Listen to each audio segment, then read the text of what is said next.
Hello friends, welcome to my YouTube channel KL study. Friends, इस session में हम देखने वाले हैं आपके 30 जनवरी पेपर फर्स्ट में अर्थात फर्स्ट शिफ्ट में मैथ में किस किस टॉपिक से क्वेश्चन पूछे गए हैं और हर एक टॉपिक का क्वेश्चन हमने लिया है।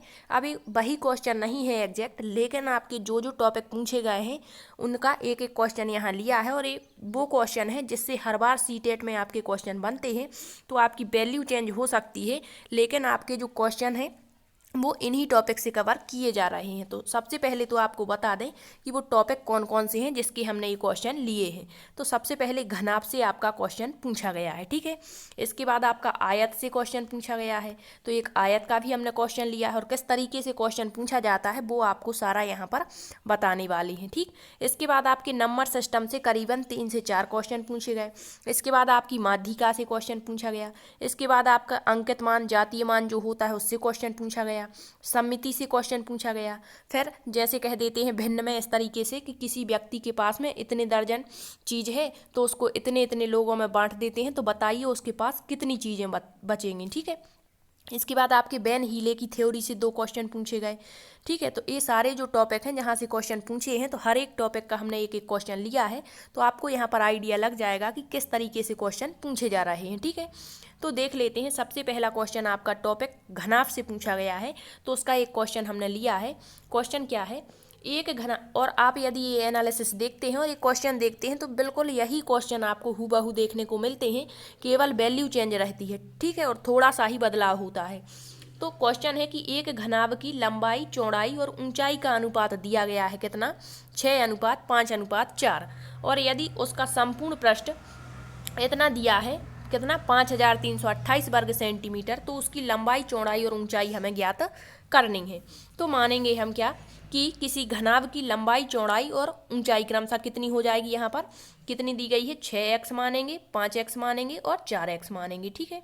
तो ये हमारी लंबाई, चौड़ाई और ऊंचाई दी गई है। फिर हमें पता है कि जो हमारा घनाभ का पृष्ठीय क्षेत्रफल है वो कितना होता है, तो पृष्ठीय क्षेत्रफल का आपको सूत्र मालूम होगा, तो 2 गुणा होता है लंबाई गुणित चौड़ाई, ठीक है। इसके बाद होता है प्लस करके चौड़ाई गुणित ऊंचाई, फिर होता है प्लस करके आपका ऊंचाई गुणित चौड़ाई, ठीक है। तो इसमें हम एक वैल्यू रख देंगे जो हमें दी गई है इस सूत्र में, ठीक है। तो क्या हो जाएगी ये वैल्यू, तो आपको बता दें कि यहाँ पर कितनी दी गई है, लंबाई दी गई है 6, फिर इसके बाद यहाँ पर थोड़ी सी इस जगह कम है, इस कारण से आपको इस प्रकार से बताएंगे 6 × 5x, ठीक है। लंबाई गुणा चौड़ाई हो गई, फिर प्लस करके चौड़ाई गुणा ऊंचाई लिखेंगे, तो चौड़ाई कितनी दी गई है, 5 दी गई है, और ऊंचाई कितनी दी गई है, x में लिखेंगे सब वैल्यू, ठीक है, x गुणा 4x लिखेंगे। फिर इसी तरह से आपकी ऊंचाई गुणा लंबाई लिख देंगे, ठीक है, और बराबर में आपका जो संपूर्ण पृष्ठ दिया है वो 5328 लिखेंगे। इसके बाद जब हम इसको सॉल्व करेंगे तो ये हो जाएगा 2, और यहाँ पर दिया था 6x गुणा 5x, तो 6 का वर्ग कितना हो जाएगा, सॉरी वर्ग नहीं, इसका मल्टीप्लाई कर देंगे, तो 6 का 5 में मल्टीप्लाई करेंगे तो कितना आ जाएगा, 30 आ जाएगा, और x कितना हो जाएगा, x² हो जाएगा। फिर इसके बाद आपका जब हम चौड़ाई गुणा ऊंचाई का मल्टीप्लाई करेंगे तो कितना आ जाएगा, 20x², और इसी तरह से आपका ऊंचाई गुणा लंबाई का कितना आ जाएगा, प्लस करके 24x² बराबर में आपका ये लिखेंगे, ठीक है, 5328। फिर जब हम इनका सबका योग करेंगे तो कितना आ जाएगा, ये 2 तो हमारा बाहर है ही, ठीक है, तो 2 और इनका सबका योग करेंगे तो आ जाएगा 74x² बराबर आपका दिया गया है 5328, ठीक है, ये दिया गया है। फिर इसके बाद x² हम कॉमन ले लेंगे, यहाँ बाहर आ जाएगा, और जब हम इसका मल्टीप्लाई कर देंगे तो कितना आ जाएगा, 148 बराबर में कितना दिया है, 5328 आपका ये दिया गया है। फिर इसके बाद हम x² बराबर, जब इसका इसमें मतलब x² बाहर आ गया तो इसका जब हम इसमें भाग लगाएंगे 148 का 5328 में, तो x² बराबर आ जाएगा आपका 36, और आपको पता है 36 किसका वर्ग होता है, आपका 6 का, तो x बराबर कितना आ गया, 6 आ गया, ठीक है।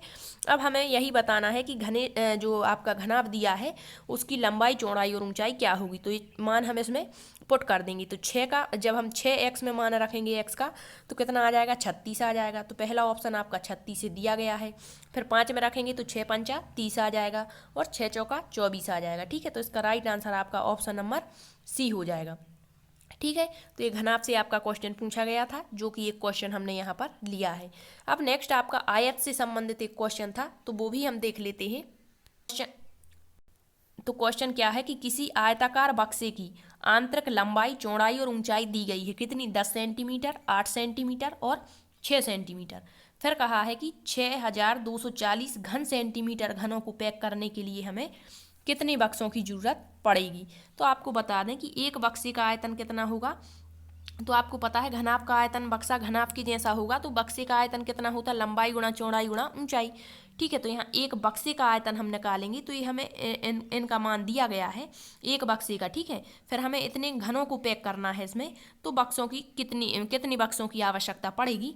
तो यहाँ पर एक बक्से का यदि हम आयतन निकालते हैं तो वो हो जाएगा 10 गुणित 8 गुणा 6 बराबर आपका बक्सों की संख्या दी गई है तो 6240 दी गई है। ठीक है, तो बक्सों की हम संख्या कैसे निकालेंगे, तो सबसे पहले हम इन बक्सों की संख्या मतलब जो आपके घन को पैक करने की संख्या दी गई उसको लिखेंगे और नीचे आपकी वैल्यू पुट कर देंगे। ठीक है, और जब इसको हम डिवाइड करेंगे तो आपका 13 निकल करके आ जाएगा। ठीक है, आप स्वयं कर सकते हैं, तो इसका right answer option number D हो जाएगा। नेक्स्ट क्वेश्चन पूछा गया माध्यिका से, तो आपको पता है माध्यिका कैसे ज्ञात करते। सबसे पहले तो हम जो हमारी ये वैल्यू दी गई है इसको आरोही क्रम में लिखेंगे। आरोही का मतलब छोटे से बढ़ते हुए क्रम में, तो लिखते हैं सबसे छोटा क्या है आपका 17 है, इसके बाद क्या है आपका 18 है, इसके बाद क्या दिया है यहाँ पर 30 दिया है, 30 के बाद क्या दिया है यहाँ पर 30 के बाद दिया है 39, 39 के बाद दिया गया है 40 और 40 के बाद दिया गया है आपका 43। तो यहाँ पर हमें बीच की वैल्यू मतलब माध्यिका ज्ञात करनी है। यहाँ सम संख्याएं दी गई हैं 6 हैं, टोटल संख्याएं कितनी हैं 6 हैं, तो यहाँ हम बीच की संख्या नहीं बता सकते। ठीक है, तो बीच की संख्या अब हमें यहाँ कैसे बताएंगे, तो आपकी जो ये वैल्यू दी गई है तीसरी और चौथी वैल्यू इसको लिखेंगे 30 प्लस यहाँ पर 39 लिख देंगे और बटे में कर देंगे 2, मतलब ये 2 संख्याएं हमने ली हैं और जैसे ही हम इसको डिवाइड करेंगे यहाँ पर ठीक है, यहाँ 30 इंटू 39 करेंगे तो इनके मध्य की वैल्यू हमें बतानी है, तो वो होगी आपकी 34.5। ठीक है, इसका राइट आंसर आपका ऑप्शन ए हो जाएगा। इस तरीके से यदि यहाँ पर एक वैल्यू और दी होती तो फिर आसानी से हम निकाल लेते, क्योंकि जो सम संख्याएं हैं उसमें थोड़ी सी दिक्कत होती है, बाकी विषम संख्याएं यदि दी गई हैं तो आसानी से वैल्यू निकल आती है। ठीक है, नेक्स्ट आपका स्थानीय मान जातीय मान से हर शिफ्ट में क्वेश्चन बन रहा है। यहाँ पर पूछ लिया है, ये रिपीटेड ही क्वेश्चन है, थोड़ी सी वैल्यू चेंज हो सकती है। ठीक है, तो यहाँ 5 के स्थानीय मानों का योग, तो स्थानीय मान चेंज हो जाता है आपका, लेकिन जो आपका जातीय मान होता है किसी भी संख्या का वही संख्या होती है। तो स्थानीय मान पूछा है, तो यहाँ पर 5 का स्थानीय मान कितना हो जाएगा 50 हो जाएगा, यहाँ पर कितना होगा 500 हो जाएगा, इसके बाद लास्ट में कितना हो जाएगा 5000 हो जाएगा, और इनका योग हमसे पूछा था तो योग निकालेंगे 0 आएगा, यहाँ 5 आ जाएगा, यहाँ 5 और यहाँ 5, तो ऐसा ऑप्शन जहाँ भी है वो आपका राइट आंसर है, तो ऑप्शन नंबर सी हो जाएगा। नेक्स्ट क्वेश्चन आपका दिया है टॉफियों से संबंधित। ठीक है, तो देख लेते हैं, दिया है राम के पास 5 दर्जन टॉफियां हैं, उसने इनका 1/3 भाग अमित को दे दिया, 2/5 भाग अनिल को दे दिया और 1/12 भाग हमीदा को दे दिया। तो बताइए सोनू के पास टॉफियों की कितनी संख्या बची। तो 5 दर्जन, आपको पता है 1 दर्जन में कितना होता है 12, तो 5 दर्जन में कितना हो जाएगा 12 पंचा 60। ठीक है, 60। अब उसके पास टोटल टॉफियां कितनी है 60।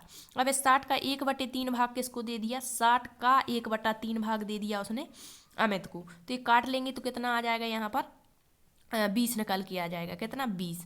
फिर अमित के बाद उसने 2/5 भाग कितने का 60 का ही 2/5 भाग किसको दे दिया अनिल को, तो ये 5 इससे काटेंगे तो कितना आ जाएगा 12 आ जाएगा और 12 दूनी 24। ठीक है, तो ये निकल के आ गई 24। फिर दिया है 1/12 भाग हमीदा को, तो 60 का 1/12 भाग किसको दे दिया हमीदा को, तो ये कितना आ गया 5 निकल करके।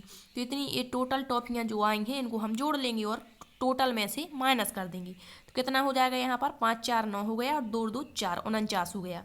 ठीक है, टोटल, तो टोटल टॉफियाँ उसने 49 दे दी हैं, टोटल थी उसके पास में 60, तो 60 में से हम यदि 49 को माइनस करेंगे तो कितना निकल करके आ जाएगा, यहाँ 1 और यहाँ भी 1, तो 11। उसके पास कितनी टॉफियाँ बची शेष 11 टॉफियाँ बची, और ये क्वेश्चन हर शिफ्ट में आपका इसी तरीके से वैल्यू चेंज करके पूछा जा रहा है। ठीक है, अब यहाँ टॉफियों की जगह पर कुछ और भी हो सकता है। ठीक, नेक्स्ट क्वेश्चन, आयत में कितनी सममित रेखाएं होंगी। तो सममित रेखा से भी आपका हर शिफ्ट में एक क्वेश्चन पूछा जा रहा है, तो जैसे पिछली बार वर्ग में पूछ लिया, इस बार आयत में पूछ लिया, तो आयत के आमने सामने की भुजाएं बराबर होती हैं। अब सममित रेखाएं क्या कहलाती हैं, तो ऐसी आकृति यदि हम इसको पलट दें तो दूसरे तरफ की आकृति को पूरा ढक ले, तो यहाँ पर एक तो ये सममित रेखा होगी, क्योंकि यदि हम इसको इस तरफ ले आएंगे तो ये पूरा इस आकृति को ढक लेगा, मतलब एक सममित रेखा। इसके बाद एक ए सममित रेखा हो जाएगी, मतलब इसको यदि हम इस तरफ पलट दें तो इसको ढक लेगा, या ए वाला इसको, तो ये दो सममित रेखाएं। फिर क्या ऐसा करने से क्या इस तरीके से करेंगे तो क्या ढक लेगा? नहीं, ऐसे में नहीं, क्योंकि थोड़ा निकला रहेगा। ठीक है, तो इसकी जो सममित रेखाओं की संख्या होगी वो कितनी होगी आपकी? तो दो सममित रेखाएं होंगी। ठीक है, जैसे वर्ग होता है तो उसकी सभी भुजाएं बराबर होती हैं, तो वर्ग में तो 4 सममित रेखाएं हो सकती हैं। हो सकती हैं नहीं, होती हैं। नेक्स्ट क्वेश्चन इस तरीके से भी पूछा जा रहा है, जैसे कह दिया 6/5 में कितना 1/10 है, तो ये गुणा में दिया होता है, हम भाग में कर लेते हैं तो ये संख्या चेंज हो जाती। 6 संख्या नहीं, इसकी मतलब जैसे 6/5 है तो 1/10 कितने हैं इसमें, तो इस तरीके से लिख देते हैं और इसको काट लेते हैं। 5 से 2 बार में गया और 2 का मल्टीप्लाई करेंगे 6 में तो 12 निकल करके आ जाएगा। नेक्स्ट है बेन हीले का ज्यामितीय चिंतन का एक क्रम क्या होगा। ये पिछला क्वेश्चन है तो आपसे भी पूछ सकते, इसलिए यहाँ पर हमने डाल दिया है। तो सबसे पहले इन्होंने 4 स्तर बताए हैं, मतलब बताए तो 5 हैं लेकिन 4 से क्वेश्चन बनते हैं आपकी। तो सबसे पहला होता है मानसिक चित्रण, मानसिक चित्रण के बाद होता है विश्लेषण स्तर, फिर अनौपचारिक स्तर, औपचारिक स्तर और लास्ट होता है दृढ़ता। तो इसका राइट आंसर ऑप्शन डी हो जाएगा। नेक्स्ट क्वेश्चन है बच्चे आकृतियों को उनकी दिखावट, ये कल पूछा गया था, मतलब केवल दिखावट दिया गया है, तो दिखावट के आधार पर किस स्तर पर पहचानते हैं इनके? पहले स्तर पर, मानसिक चित्रण।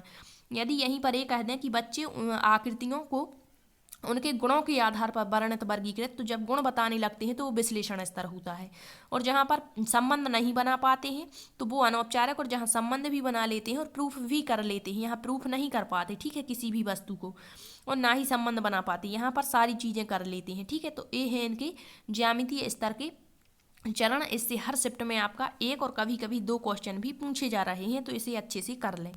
नेक्स्ट क्वेश्चन 12 मिलियन भारतीय प्रणाली में कितना होगा, मतलब इस तरीके से क्वेश्चन बन रहा आपसे, यहाँ 12 कह दिया, कभी कह देंगे 1 करोड़ 20 लाख में कितने मिलियन होंगे, मतलब उल्टा भी पूछ सकते हैं। ठीक है, तो यहाँ कहा है 12 मिलियन, तो आपको बता दें 1 मिलियन में कितना होता है, 1 मिलियन में होता है आपका 10 लाख, कितना होता है 10 लाख, तो 10 मिलियन में कितना होगा आपका, 10 मिलियन में हो जाएगा आपका 100 लाख, और 100 लाख को हम क्या कहेंगे, 1 करोड़ कहेंगे। तो यहाँ 10 मिलियन का हमने निकाला, 10 मिलियन में कितना हो गया, 1 करोड़। अब बचा कितना यहाँ पर 2 मिलियन, तो 1 मिलियन में 10 लाख है तो 2 मिलियन में कितना हो जाएगा, 20 लाख, तो 1 करोड़ 20 लाख, टोटल कितना निकल के आएगा आपका। 12 मिलियन को हम भारतीय प्रणाली में कितना कहेंगे, 1 करोड़, मतलब ये 10 लाख लिखा है और ये लिखा है आपका 2 लाख, ठीक है, 20 लाख, ठीक है, 20 लाख। 1 लाख में कितना होता है 10 लाख, 1 मिलियन में 10 लाख, तो 2 मिलियन में 20 लाख। तो इस प्रकार से इसका जो राइट आंसर हो जाएगा ऑप्शन नंबर डी हो जाएगा। ठीक है, तो इस तरीके से आपके क्वेश्चन पूछे जा रहे हैं, और जिस जिस टॉपिक से क्वेश्चन पूछे गए हैं उसका एक एक मतलब टॉपिक जो है वो हमने यहाँ पर लिया है। इसके अलावा आपको बता दें और क्या टॉपिक पूछे गए हैं, तो आपका एक तो क्वेश्चन पूछा गया है क्षेत्रफल से, ठीक है, किससे, क्षेत्रफल से। इसके बाद नंबर सिस्टम से करीबन आपके 5 से 6 क्वेश्चन, HCF और LCM से भी आपके 2 क्वेश्चन कल पूछे गए हैं। ठीक है, तो आई होप आपको ये सेशन पसंद आया हो, और यदि आपको कोई एग्जैक्ट क्वेश्चन पता है मैथ का तो आप कमेंट्स में ज़रूर दें विथ ऑप्शन की। ठीक है, और आपको क्लास कैसी लगी, और ये वह क्वेश्चन नहीं जो पूछे गए, मतलब जो टॉपिक से पूछे गए हैं उनके ही क्वेश्चन हमने यहाँ पर डाले हुए हैं, मतलब इर्द गिर्द, इससे ही आपके क्वेश्चन बन सकते हैं। ये एनालिसिस आपको देखना जरूरी है, क्योंकि यहाँ से आपके क्वेश्चन हो सकता है यही के यही क्वेश्चन उठा करके पूछ लिए जाएँ। ठीक, तो ये आपके मतलब पिछले शिफ्टों में पूछे गए भी क्वेश्चन हैं। ठीक, थैंक यू।